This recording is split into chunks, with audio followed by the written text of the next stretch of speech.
mga magulang at mga minamahal na kapatid sa pananampalatayang Islam, lahat tayo ay naghahanda para sa ating kinabukasan. Lahat tayo naghahanda sa mga parating sa atin. Marami sa atin naghahanda para sa kanyang kinabukasan, pag-aaral, edukasyon, kayamanan. Pero ano ang sinabi sa atin ng banal na Quran na dapat natin paghandaan? Sabi sa banal na Quran, Ya ayyuhalladina amanu taqullaha wal tandur nafsum ma qaddamat lighad. Sabi sa banal na Quran, sabi ni Allah subhanahu wa ta'ala, Ya ayyuhalladina amanu taqullaha, o matakot kayo kay Allah subhanahu wa ta'ala, wal tandur nafsum ma qaddamat lighad. At tignan nyo ang mga sarili nyo sa hinaharap. Ano itong ibig sabihin nito? Ang sinasabi dito ni Allah subhanahu wa ta'ala na titignan natin ay hindi lamang ang ating kinabukasan dito sa dunya. Hindi lamang natin titignan ang ating mga sarili kapag nakuha na natin ang mga kayamanan dito o makapagtapos tayo ng pag-aaral. Ang sinasabi ni Allah subhanahu wa ta'ala na tignan mo ang iyong sarili. Imagine mo ang iyong sarili kapag ikaw ay nililibing na ni Allah. Nililibing ka na ng mga kasamahan mo. Tignan mo ang iyong sarili kapag ikaw ay haharap na kay Allah subhanahu wa ta'ala. Wal tandur nafsum ma qaddamat lighad. At matakot tayo kay Allah subhanahu wa ta'ala at tunay na si Allah ang nakakaalam ng ating mga ginagawa. Tignan natin ang ating mga sarili sapagkat tunay na tayong lahat ay darating sa kamatayan. At kapag tayo ngayon ay darating sa kamatayan, ang tanong natin sa sarili natin, handa ba tayong humarap kay Allah subhanahu wa ta'ala? Handa ba tayo ngayon na mga Muslim na humarap kay Allah subhanahu wa ta'ala o humarap sa ating kamatayan? Sabi ng Rasul sallallahu alaihi wasallam, kun fid dunya ka'annaka gharib o abirus sabil. Sabi ng Rasul sallallahu alaihi wasallam, maging dito ka sa dunya, kun fid dunya ka'annaka gharib, parang ang estranghero. Estranghero dito sa dunya, wa abirus sabil, na ikaw ay bypassers o tinatawag na bystanders. Abirus sabil, tinatranslate natin minsan, nakala natin manlalakbay, hindi. Ang abirus sabil ay ang humimpil, tumigil panandalian. For example, kung ikaw ay maglalakbay mula dito hanggang Baguio, sabihin na natin 6 na oras o 7 oras, at ikaw ay dadaan sa stopover, kukunin mo yung gasolina mo, magpapahinga ka, mahaba na ang 1 oras. Mahaba ng 1 oras. Ang biyahe mo, 7 oras, tumigil ka ng 1 oras. At sabi ng Rasul sallallahu alaihi wasallam, yun ang dunya. Kun fid dunya ka'annaka gharib o abirus sabil. Yung stopover mo, yun yung buhay mo sa dunya. Yung tinigil mo sandali, yun lang yun. Wa mal hayatud dunya illa mata'ul ghurur.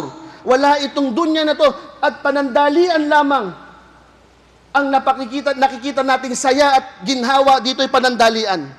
At kapag tayo ay humihinto na rito sa dunya na to, na pamandalian na ito, ano sabi sa atin? Kailangan pag huminto tayo sa mga stopover, kukuha tayo ng mga baon natin. Sapagkat mahaba pa ang biyahe. Mahaba pa. Abirus sabil ka lang. Sumaglit ka lang dyan. At anong gagawin mo? Kapag humihinto ka sa mga himpilan, kukuha ka ng mga baon mo. Para sa paglalakbay mo, mas maging madali sa'yo. Yun dapat ang ginagawa natin kapag nandito sa dunya. Kuha lang tayo ng ating mga dadalhin. Kaya sabi pa, watazawwadu fa inna khairaz zadi taqwa. Patazawwadu, sabi sa Quran, patazawwadu, magbaon kayo. Zad, in Arabic, baon. Patazawwadu, magparami kayo ng baon. Fa inna khairaz zad at taqwa. Sapagkat ang pinakamainam na babaunin natin kapag tayo tumuloy sa ating paglalakbay ay ang taqwallah, ang pagkatakot natin kay Allah subhanahu wa ta'ala. Ano ang takot kay Allah subhanahu wa ta'ala? Lagi natin sinasabi, Ya ayyuhalladina amanu taqullaha haqqa tuqatihi wala tamutunna illa wa antum muslimun. Huwag mong hahayaan darat ng kanang kamatayan. Ang takwa ay hindi mo hahayaan na darat ng kanang kamatayan malibang na ikaw ay nakahawak sa Islam.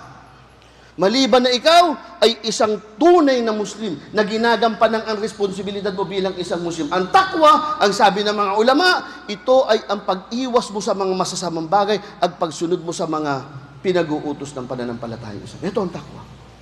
Kaya ang pinakamainam na gagawin natin dito sa dunya, ito'y panandalian lamang. Panandalian lamang, mga kapatid, sa pananampalatayang Islam. Alam natin na itong kinalalagyan natin ay tunay na panandalian lamang. Pero marami sa atin, parang hindi ito siniseryoso. Marami sa atin, binawalang bahala. Nakala nila habang buhay o panghabang buhay tayo o habang panahon tayo dito sa dunya. Hindi. Maikli lang. Kung fi dunya ka an nakagarib, maging estranghero ka dito sa dunya. Ano ibig sabihin ng estranghero? Pag ikaw ay nagpunta sa isang lugar, sa ibang bansa na hindi ka taga doon. Hindi ka taga doon. Pumunta ka doon, estranghero ka. Anong napakiramdam mo? Gusto mo kaagad umalis. Hindi mo kilala yung mga tao, hindi ka masyado. Ganun ang tamang ramdam dito sa dunya. Hindi natin tumamahalin. Pero sabi ng Quran, khud nasibaka. La tansa nasibaka fid dunya. Huwag mong kalimutan ang share mo, pero huwag mong mamahalin ang dunya. Lalo na kapalit ang Islam. Lalo na kapalit ang ibada. Lalo kapalit ang pananampalataya natin. Kailangan natin panghawakan ng ating pananampalataya hanggang sa datnan tayo ng kamatayan. Hindi ito ang lugar natin. Hindi ito ang ating panghabang buhay. Humihimpil tayo rito. At kahit anong oras, wala tayong kasunduan kay Allah subhanahu wa ta'ala na paglabas natin dyan, buhay pa rin tayo. Wala. Walang kasiguraduhan. Sino ang susunod sa atin? Marami tayong mga kasama nung nakaraang Ramadan na ngayon hindi na natin kasama. Anong sure natin?